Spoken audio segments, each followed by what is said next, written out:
What's happening, bro? Welcome to the podcast. Hello, Mr. Pro. Hey, what's happening? No, How's it feel that's to be? just so funny. How's it feel to be a pro natural bodybuilder?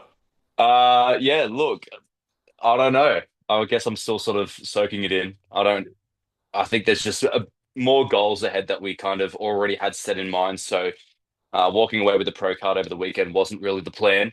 So I think it'll hit once the pro card comes in the mail, but until then, it's kind of just like, oh, I've got more goals and more things to do and look forward to and sort of, I guess, chase after before I can really sort of enjoy it. So Fair ask me enough. again in like, 4 months. Then see how you're feeling. Yeah. Nice. Well, hopefully the pro card comes and we can fuck that Roosters jersey off from above your bed. We'll put that in We, instead. hey, we'll keep that there. We'll put it up there on the wall with the other medals and stuff. Fair enough. Fair enough. How's the where? So obviously we competed. If anyone, we'll probably separate potty about this, but yeah, just to update people, you competed on the weekend. Obviously, just decided to jump into a show, and yeah, how'd it go? Give us a little brief rundown. Of the weekend. Yeah, So yeah, the weekend, obviously we planned out 3 days pretty much from the show to compete. yep. So there was a few things that we did. I believe we just had our usual low days, and then we had oh wait, we carved up, didn't we?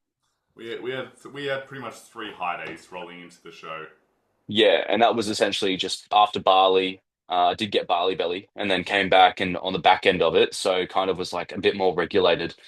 So then I was flat, kind of like empty, back in training usual and everything like that. But then obviously we carved up for the 3 days prior, and then on the Saturday, yeah, we just had our usual protocols. Woke up nice and early, got some caffeine in as well as hydrating, and then just ate basic meals, kept it real plain and simple, like I usually already eat, Yep. and um, had just chicken and rice. And then I also had a banana and some peanut butter, which was nice. Hey, Penny. What's Hey, up, how's Ben? it going, boys? Good. The pro Nice of you to natural join. bodybuilder's just running through his day. A little bit of a stage recap for the people watching. All right, Yeah. cool. So pretty much just ran through the usual food, like just ate some carbs, bit of protein, bit of potassium and stuff. And then went and got my top coat done because I was being tanned by Rochelle, pro spray tan lady. She was phenomenal. And then yeah, just kept hydrating, ate another meal, and then got to just pack everything up. Got to the show day of this show event over in St. Mary's, which was nice and close by too. So then we just pushed another meal, and then we had some carbs and yeah, basically some salt, some more How, water. how do you think your? I'd like to know how you think your peak was. How do I think my peak was? I think considering it's our first one that we've ever run, obviously I was coached by somebody else the first time I competed, and then I did my whole off season pretty much. And then when you took over back in Feb, Yep. pretty much we just made sure that we were just cutting down, just pre-prep stuff. So there was no real peak there. But considerably, uh, the morning of, as soon as the carbs started hitting and the sodium and potassium and all the water just started pushing out into the muscles, it was just very noticeable. The volume in my physique just started to fill out a bit more, and it was like insane, just to see that work, I think. So on my first comp, I think I only had carbs the morning of, and I don't know how many carbs I had. It wasn't measured. It was kind of just, I just made a guess because Ate some fucking my, carbs and just guessed it. What's up, Kayla? yeah, what's happening. But yeah, so Yo, then just went through the basic protocols that you had already laid out. Do you reckon? But your stage look obviously went well. You earned a pro card. Yeah, Reckon there's anything we could change from the stage look, or what do you reckon? yeah, definitely. I think obviously we're still 8 weeks out, so there's still a lot of time to work down into a more chiseled look. Definitely a bit more body fat to drop off. So we've already discussed 2 or 3 kilos roughly. And that's mainly off my lower back, my hamstrings and glutes. That's where it all holds for me. So, and that's just like the final little push. And that's about actually about the same stage weight that I was at last year, but I'll look a lot leaner and a lot more diced than that one. I think So this stage look like being analytical. You're full and you're bursting, and it was good, and it worked for that comp, and it wasn't a bad look. I reckon the next time we could probably be a little bit more conservative with the carbs on show day, and probably could have just yeah, had that, or not have one chicken and rice meal, and you probably would have come in like on yeah, time. But yeah, because they it were wasn't, running behind on time anyway. So we were 40 minutes which behind. is always the case. But now I just know that you don't need that much. You could kind of just hold it and chill, and you'll be fine. So Yeah, yeah, 100%. anyway, moving on from obviously old mate competing and earning a pro card without even prepping for a show. Wanted to chat today about, I guess, all of our clients, or pretty much most of our clients, come to us to obviously look good naked, some of them may want to compete, but most of them probably don't. They probably just want to do everything but step on stage and get to that kind of 10 week outlook mark. So I guess want to talk today about how to train like like a bodybuilder without stepping on stage. So if you're going to do, how do you get that look? How do you look like a bodybuilder? How do you look like a physique athlete? If you're not going to step on stage, what do you need to do? What are some of the, I guess, training protocols to follow? Just daily lifestyle habits to follow as well. And then, what are some of the values that you can get from, I guess, locking in for, and that sort of thing that you can trade over into your normal daily life without having to do a prep and get inside out. So, I guess first talking point I wanted to start with was, I guess, what does it mean to train like you're a physique athlete? So, what does it mean to train like a bodybuilder? Jesse, what do you reckon needs to, in terms of training, what are some of the things that we need to do to, I guess, train like, if you're going to train and look like a bodybuilder, what are some of the things? I guess no half-ass training is probably one thing. Yeah. Doesn't really mean you have to lift heavy per se, but definitely more intentional with your sessions. A big thing is also just making sure we're working what we're trying to work. So if you're trying to do, contract your chest and make your chest a bit bigger, and you're doing your chest press, but you don't feel it in your chest, you feel it in your shoulders. It's like, okay, well, what are we doing wrong? What do we need to do in order to feel the chest work? Yeah. So that's probably one thing that's pretty straightforward and simple. But just definitely in training with intent and close to failure, pushing your sets a bit harder. Doesn't have to be complete failure, especially like if we're looking at recovery time and making sure that we're able to recover in order to volume wise hit that same muscle. Maybe you want to grow your chest, you probably want to hit your chest twice in the space of a week. So if we're looking at volume, you want to hit your chest twice a week. If we push our chest to absolute failure on both days, you're not going to recover quite as well. Yeah. And you're not going to be able to actually put the same amount of effort into growing that chest. So pushing quite hard, close to failure, but doesn't have to be everything to failure, but just training with intent and actually feeling that chest work. So actually having a fucking program for starters, right? Rather than just going Yeah, in well, that random shit, helps right? too. Yeah. Yeah. Let's start off with that first. So make sure you get a program, and then I guess the would be going in with your sessions and knowing what the purpose of the session is, right? Like it's like, cool, I'm trying to work on this exercise, I'm working my quads on this exercise. I really want to make sure I get a pump in my chest rather than just moving weight from A to B. Mm. Is that there's an element of getting stronger, then there's also an element of we need to make sure that we're driving stimulus to the right areas. Yeah, because you can move like say 100 kilos on your bench or your chest press, but are you feeling your chest working through that whole thing? Yeah. If not, then you may be worth dropping the weight back a little and actually feeling the entire movement and actually feeling your chest. Okay, on the way down, we're stretching it out, and then on the way back up, and I kind of feel that squeeze at the top of the movement. So, Yeah. I've got videos from like 5 years ago, and I was like, I was um, I was doing 50 kilo dumbbells, but I had no chest and just all triceps. mm, It looked great, but I wasn't using my chest at all. So, mm, yeah. yeah, Benny, Last what do time you me, but reckon? the What? opposite way around. Oh yeah, you were the opposite. You were just moving 50 kilo dumbbells when you were 15, and that's why you got big chest. Yeah, but no triceps. I'll How's swap that you. work? Yeah, I'll swap you. What do you reckon, Benny, from a training perspective? what are some of the things? Obviously, you haven't stepped on stage yet, but I Yeah. guess you've pretty much trained and lived like a bodybuilder for the last however long. What are some of the things you took into your training that, I guess, the approach to your training that have helped? Okay. Well, this is good because obviously for the majority of my 15 years or so in the gym, I'd say a good 12, 13 years of those was just willy-nilly going with no plan, no idea, just trying turning up and throwing some weights around, not tracking anything. Food was also the exact same thing. I ate healthy, you know, but the biggest thing that made the ultimate change was simple. Track the weights, keep the structure basic, have a program, right? Do the exact same thing for your food.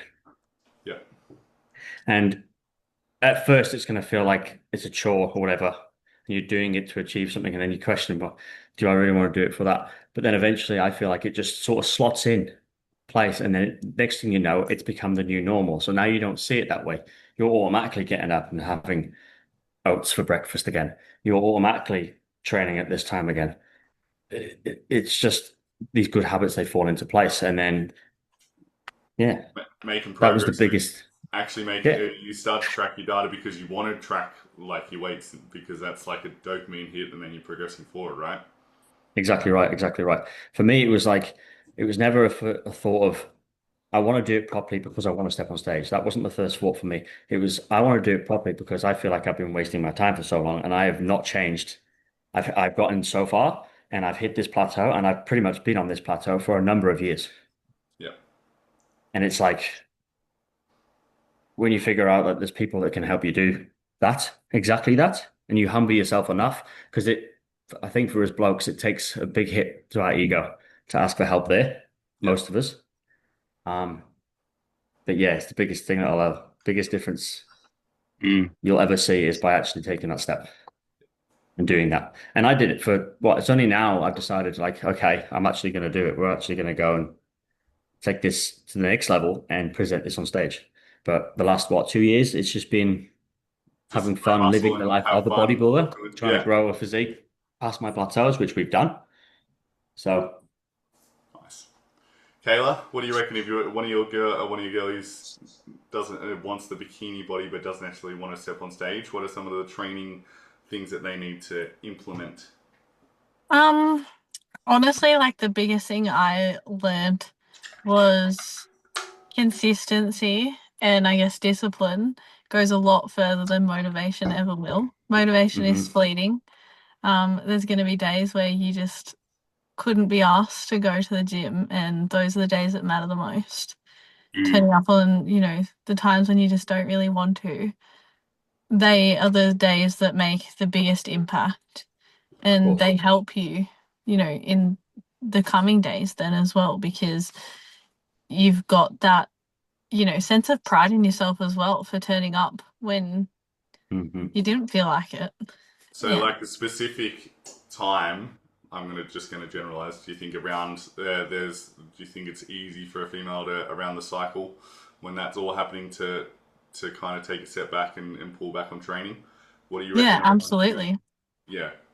Yeah, Have you you had feel good? heavy and sluggish and you just want to eat shit food and it's a matter of those that's when you need to just, think about your why and the big overarching reason as to, you're not going to get very far if you keep having that mindset of, oh, I'll just restart next week. That's such a massive thing that we would all see Yeah. is people, they'll go hard for a week and then they'll slip up once on a Thursday and they'll go, oh, well, there goes my whole week. So I'll just start again on Monday.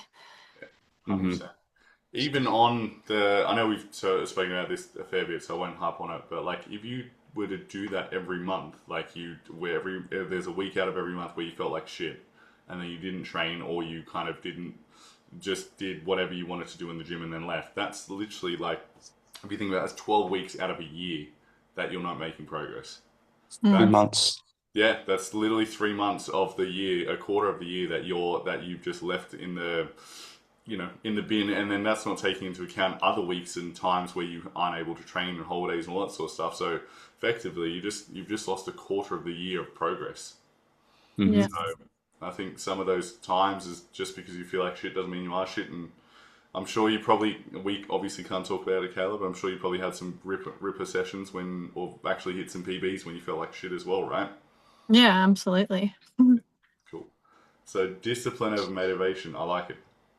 So in terms of obviously we're speaking about training, so we need to make sure that there's some sort of fucking structure. Make sure you know why you're going into the gym, what you're trying to achieve, tracking weights, locking in there. From a from a nutritional perspective, if you wanna, let's say someone's already tracking, they might be loosely tracking the food, or they might be tracking 5 days out of the week and weekends or whatever. What does it take to go to the next step? What is the next step, and like what does it take to kind of go there? Jesse? I mean, track every day. That's pretty, I feel like, easy to say. It's Um, obvious. It's obvious, but Obvious, yeah. for a long time, I like there was probably a time back in the day before I was in the field where I was only tracking. I'd eat my meal plan throughout the week, and then weekends would be like, oh, well, I haven't eaten food. It's just normal not to eat your meal plan because you're not in a normal routine, right? Yeah, but those 2 days make a big difference. And if you look at like the week on an average, if you then splurge on the weekend, it kind of brings you back to your maintenance, sometimes maybe a bit below it, or most of the time, if you're actually not aware of what you're eating, if you got like takeaway or eating out and stuff where they use all these other, oils and fats and stuff and butters and whatever to cook the food in to make it taste so good, then it kind of goes into that surplus range where then you've also got sugar drinks or alcohol and all this sort of stuff where you actually then go from a point of being in a deficit if you want to cut um, or even maintain weight to then being in a surplus. And then you're not losing any weight. And then on the week, you've actually put on weight or you've maintained the same weight. And then people go, well, I don't know why I can't lose weight. And it's like, well, obviously it's from your weekend. You got no clue what you're eating. You're not tracking anything, uh, you know, And that so carries over to Monday when you go for your session and you feel like I shit. feel like shit. You wonder Yeah. why you have And a then shit session. yeah, you wonder why, the next 2 days of the first start of the week is like why you can't perform properly and, not making any progress.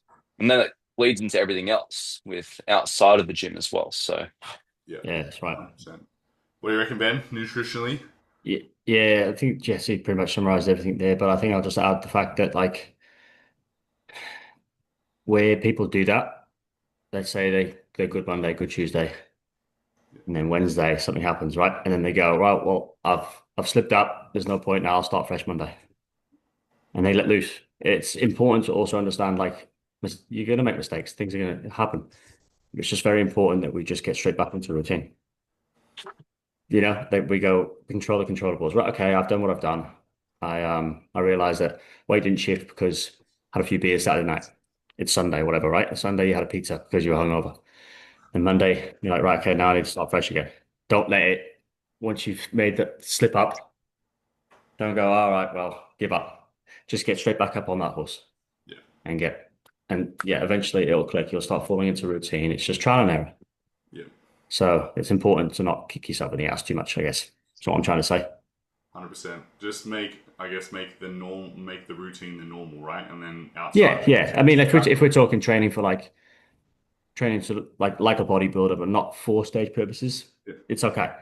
But then obviously when you take it to the next level, the stage purposes, then it's like, no, okay, now we need to be, yeah. you Or know, I guess if you're at that stage where you're kind of stuck and not making progress, if you want to go to the next level, that's the next level. It's like, cool. well, yeah, yeah, We don't eat on you allow one off plan meal, or you just lock in and it's just like this is the plan, and that's really yes. when you take things to the next level. Kayla, if Mhm. someone's working, let's say they're not, I guess, coaches like us and aren't able to meal prep at 2 p.m. on a Wednesday, what's the easiest way, I guess, to keep yourself in check nutritionally? What are some of the strategies you implement with your clients and girlies? Um, I mean, for a lot of people, I think like people make the excuse that you don't have time to meal prep, but at the end of the day, if you have time to um cook your dinner every night, that is your time to meal prep Yeah. because it takes just as long. All you're doing is putting the food into containers. That is literally the only thing that takes longer in that process. I know, I can't actually. When I cook, I'm like, I couldn't imagine doing this every fucking day. I'd call it Yeah. a day. I just wouldn't eat, or yeah, that And would. it's a big, yeah, I think it's a massive misconception of meal prep takes too long. It's actually quicker because all you have to do for the rest of the week is chuck it in the microwave. Yeah. Like it actually makes life so much easier by meal prepping. And if you want to cook absolute bulk meals, then put them in the freezer. Like there's no excuse as to say, oh, but I need to meal prep like twice a week. Well, you don't really. You just chuck it in the freezer and it will last you until the following Sunday when you have time to meal prep. Yeah. And That's I right. think that's like a massive thing with people. Oh, I don't have time, but you do because you cook dinner every single night, or you have time on the weekend to cook your meal prep. Like, People just even need if to. even Yeah, if people you're a just need. shift worker, people don't work every single day. So on your day off, do your meal prep. You just Yeah. need to be in everyone's ear. Like you need like an app where it just pops up with Kayla's daily motivation. It's just do the fucking thing, bro. Yeah. Don't be a lazy bitch. Just do Yeah, it. Yeah. Fuck. fucking do it. Mm. No, I I love it. literally said to a client today, I said, I literally put my chicken into a slow cooker. I put about 3, 4 kilos in the slow cooker. I'll leave it. I'll come back in the afternoon. And all I've got to do is put them in containers and then pour some veg in there. 100%. It literally took So me, easy. what, 20 minutes, half an Yep. hour? 100%.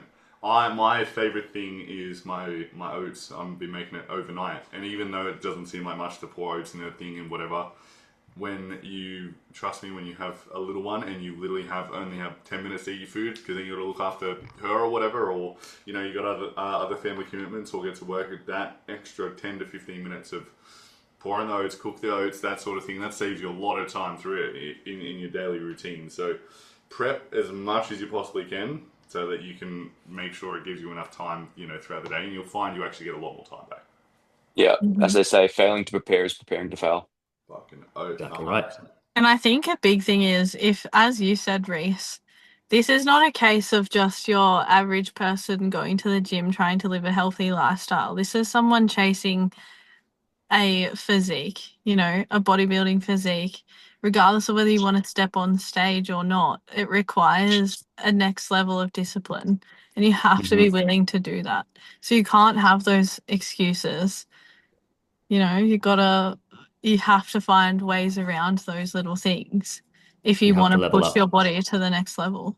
Yeah, Mm. 100%. If you want to look like the people that you aspire to look like, then you got to act like those people. And those people are, it's not it's just they've done it over and over again. It's part of their life that it's like it's not even a thing anymore. It's just I have to do this or I have to do that. But at the start, it's going to be a big there's probably going to be an 8 to 10 week process where you're going to have to be like tell friends and family, hey, this is what I'm doing.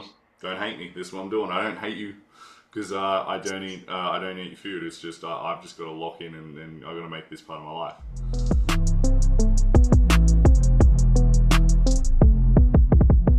I guess good segue onto that. Coming into, I guess, let's say someone is looking to level up and they have been training for a while and exactly what we just spoke about.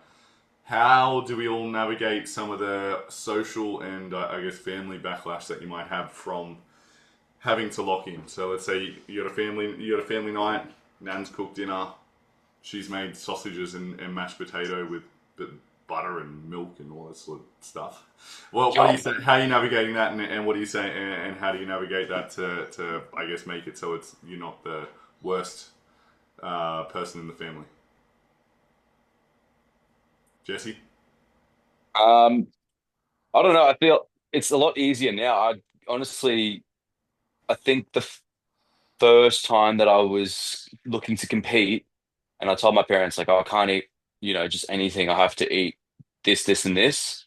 When I was staying at their house the first time, I went and visited the first time, and they're like, oh, okay, well, just tell us what you need to get, and we'll cook it up for you. And I was like, oh, okay, cool. So I think from my side of things, it's like quite You got it easy and easy, bro. supportive. Yeah, I'm moving on, Yeah, moving away from you, bro. You but got I'm it way too also, easy. yeah, I think, yeah, it was just always kind of fine. Yeah. But I definitely had like people asking like, well, why can't you just eat this? And I'm like, well, because it's not on the plan for me, you know. And it was like almost like, well, I could swap it out and not eat my chicken, rice, and veg, but it's also like, well, that's going to have different macros. So Yeah. it's hard to explain to some people, I think, down to a T, like, oh, macros, and they're like, well, this is meat, that's meat. It's like, yeah, but that's pork. That's got like all fat and it tastes juicy and delicious, but this is leaner meat and it's got less fat, you know? So it was kind of like having to kind of try and explain that and just go, well, it's not the same, but I get what, you know, why you would think that. So yeah, try not to Yeah. make them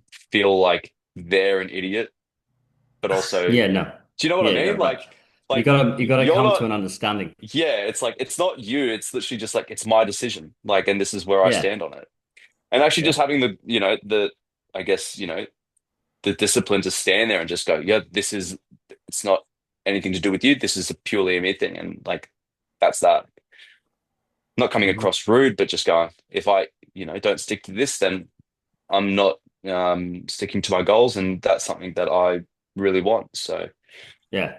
It's like I'm still me. I'm still the same old Ben. yeah, You know, just because I don't eat the I same just got food a as new you doesn't mean we goal. can't hang out. Like, Yeah. you know, so yeah. Kayla, you were smiling there. What were you gonna say?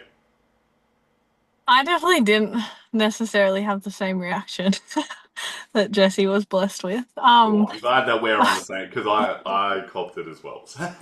It can be really, really hard for people to understand, especially when it's a new thing to, like, say, my family, for instance, had never really heard of it before. And just, yeah, we're like, but why? Like, it'll be fine. You'll be fine. Just have some food. Like, you need to eat. This is ridiculous. Like, no. And trying to explain that and go into the depths of, no, I actually can't. It just got to the point where, like, I would either take my meal prep with me to dinner if it was like at a house, but if they went out for dinner, I personally didn't really like the idea of taking my food, so I would eat before I went. And then that way you're not really like you're already full, so you're not inclined to pick at other people's food if you have an issue with that either. Rather than like sitting there hungry, I found that worked really well for me. Um, and Or even then sometimes you would if you went somewhere hungry, your hungry brain would rationalize why that would be okay, and you could make it exactly. work when it just you'd be better off with just eating your meal. And it also shut down a lot of conversation when you'd say to people, I already ate. Then they'd be like, oh, okay. And they kind of don't question it as much rather than taking your food. They'll be like, oh no, I ate already. Hmm. What the fuck? What's up? Hi guys. Hi. Where's Jesse at? Not here. Jim, bro. What are you doing, bruh? I was just showing you the new visor. Oh. PCA. Well, you're on the fucking podcast now. Oh my god. I didn't know what Sorry, was going on Kayla. there. This is Bryce. You'll meet Bryce on the on She Saturday. met him at the dinner. Yeah, Oh, that's right. That's right. yeah, we met. Yeah, yeah, the adopted child. Sorry, I apologise. You're all good. I was like, who the fuck is that the postman trying to like come and tackle me? I was like, what the hell? Oh, Alright, bye. but that is the weirdest inclusion of a podcast ever. But anyway, continuing on. Sorry, Kayla. I totally agree in the sense that, yeah, like making sure you eat your meal before and not getting tempted when you go out. Benny, before I jump in and give my little spiel, what are your thoughts? How would you navigate? I guess social. I guess there's family things, but there's also social things, right? Like, how would you navigate that? Yeah. See, I kind of haven't had to deal with it, Yeah, to be honest. So that's territory uncharted for me somewhat. Because obviously my family are all back in the UK, right? But they're fully supportive, they understand. But the family I got here, well, my father-in-law, he already has been and done bodybuilding before and stepped on yeah. stage, so they But completely you're pretty understand blessed, themselves. so they get it. Yeah, you're So, pretty lucky.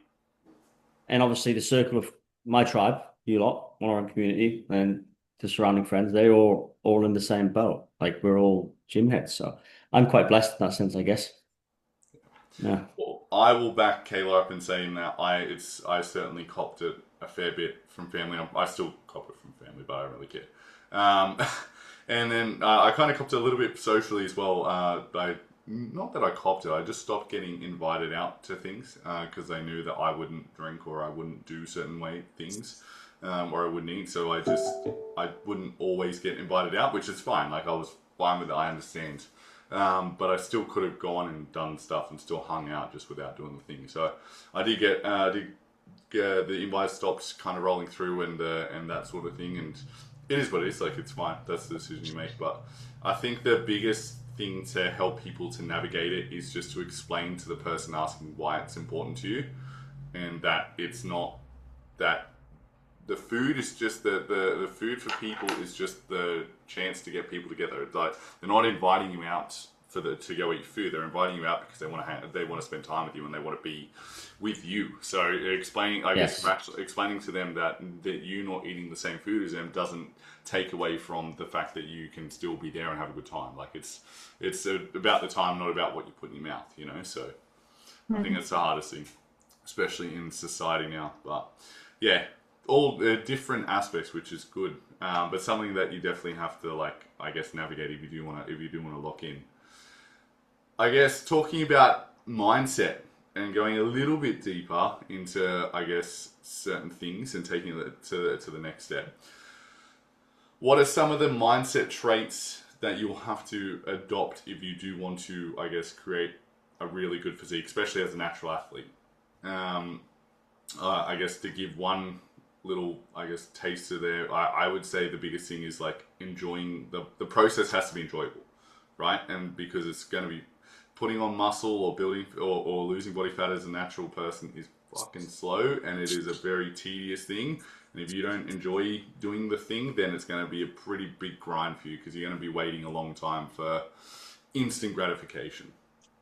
Yeah, I think that's kind of like where my mind was going was it's taken me 15, 14 years to get here, you know? Like this didn't happen overnight. And when people find out that I've been training for 14 years, they go, "Oh, like that's, that's awesome." And yeah, I go, "How long you been training for?" They're like, "Oh, like 2 or 3 years." I'm like, "Okay, so you're not behind, but I'm ahead, if that makes sense." So Yeah. yeah, I've been training for 14 years. It's taken me 14 years to get here. And some guys genetically are already far ahead in their early years of training than I was.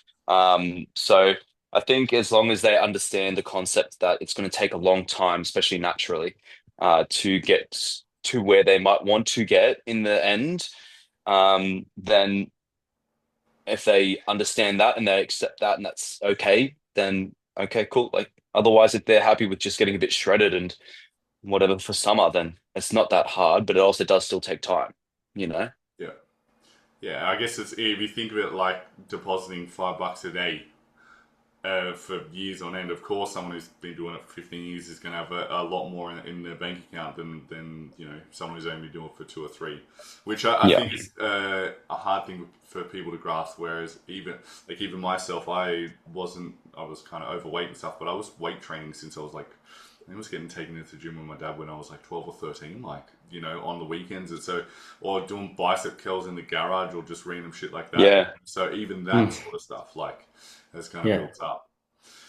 What do you, Benny? What do you reckon are some other, I guess, mindset traits that people need to adopt?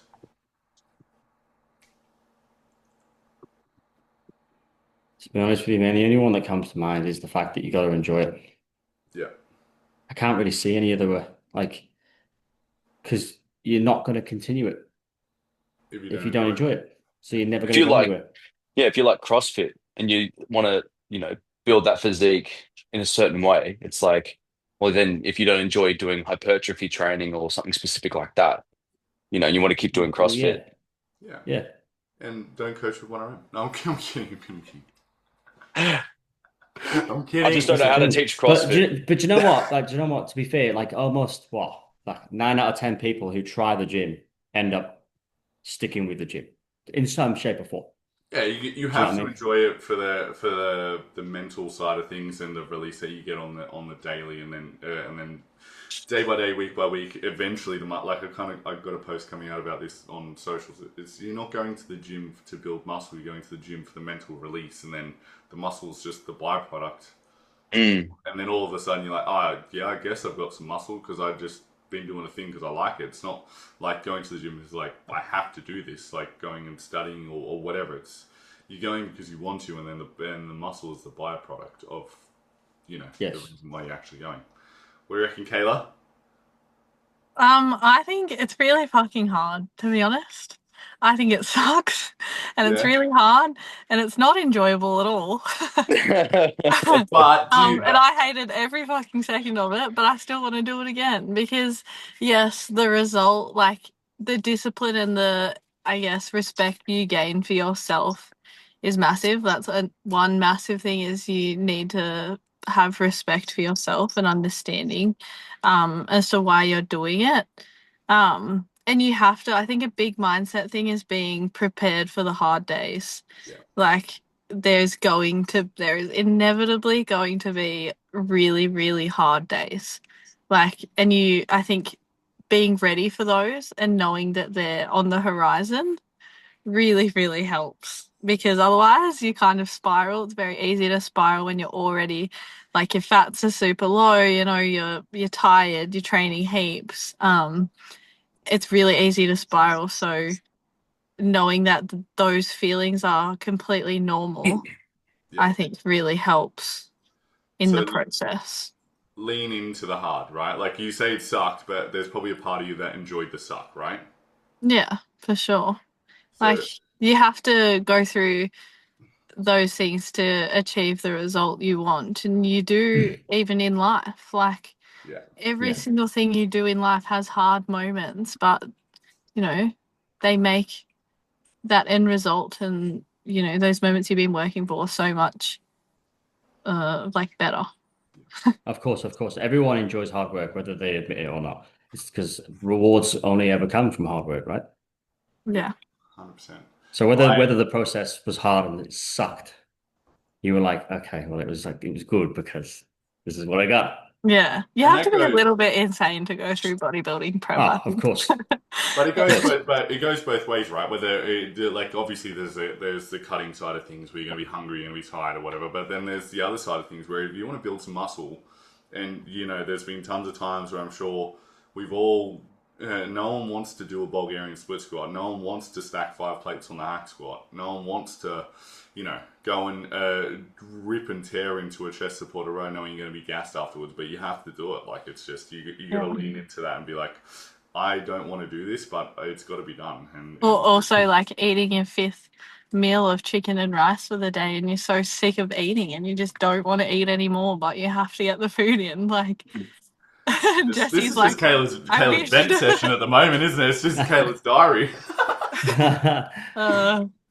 Yeah, I agree, and yeah, same. If there's probably times where you don't necessarily want to stop and eat a meal because you're not necessarily hungry, but it's got to be done. So I think it goes in both ways of whether you're cutting or trying to build some muscles. That there's going to be things that you have to lean into the suck and enjoy the hard, and the mindset. You kind of have to be a little bit sadistic in the sense of the fact that you've got to somewhat enjoy the pain a little bit. Well, on that, it's the fact that we're choosing to make ourselves look a certain way. In order to do that, we have to eat a certain way.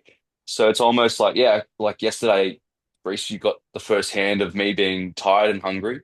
But it was also like, I'm choosing to do this, if that makes sense. Like, in order for me to look a certain way, like I'm putting myself through, like yesterday was absolute hell almost.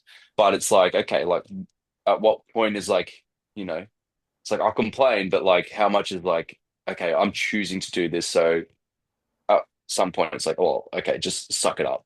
Do you know what I Put your mean? head in, Jesse. God. Yeah, Be just nice like, to poor Rhys. yeah, Yeah, I wasn't that's mean to literally- Rhys. I wasn't mean to him, but it was like seeing that, like, oh, like I was exhausted mentally, emotionally, just like drained and just like, okay, cool. Like end of the day, just like crashing.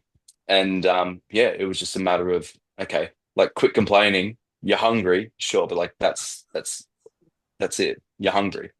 Suck it up. Move forward. Yeah. You're full. Suck it up, Kayla. Move forward. Eat another meal. Yeah. Glutes aren't big enough yet, Queen. Delts aren't big enough. Oh, Fucking harder. You don't need to tell me. I fucking know already. I fucking hate with them. Oh. Mm. Well, team, we have to wrap it up there. But I reckon we run a part 2 because this is good. Like where I think there's still a lot more to go through in terms of like how you view yourself.